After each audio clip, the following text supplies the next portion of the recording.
ചെങ്ങന്നൂരിൽ vote അട്ടിമറിച്ചെന്ന advocate AB Kuriakose. ഇതിന്റെ പ്രതിഫലമായി ഇക്കുറി ചരിത്രത്തിലാദ്യമായി ഇടതുമുന്നണി കേരളത്തിൽ ഭരിക്കുമ്പോൾ ബിജെപിക്ക് 3 സീറ്റുകൾ ലഭിച്ചെന്നും എബി കുര്യാക്കോസ് വാർത്താ സമ്മേളനത്തിൽ പറഞ്ഞു. ജി സുധാകരൻ ഉന്നയിച്ച കാര്യങ്ങൾ ശരിവെക്കുന്നതാണ് ഇപ്പോൾ ഉണ്ടായിരിക്കുന്നത്. ബിജെപി ഡീൽ നടന്നതും വോട്ട് കച്ചവടം നടന്നതുകൊണ്ട് മാത്രമാണ് ഇക്കുറി സജി ചെറിയാൻ ചെങ്ങന്നൂരിൽ വിജയിച്ചത്. ഈ തെരഞ്ഞെടുപ്പിൽ ഏറ്റവും വലിയ പണം ഒഴുക്കിയത് CPIM-ഉം BJP-യുമാണെന്നും എബി കുര്യാക്കോസ് പറഞ്ഞു.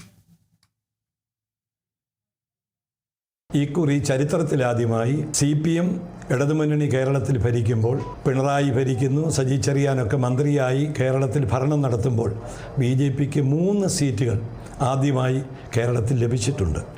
BJP പഞ്ചായത്ത് പ്രസിഡന്റുമാർ വരാനുണ്ടായ സാഹചര്യമൊരുക്കിയത് CPM-ആണ്.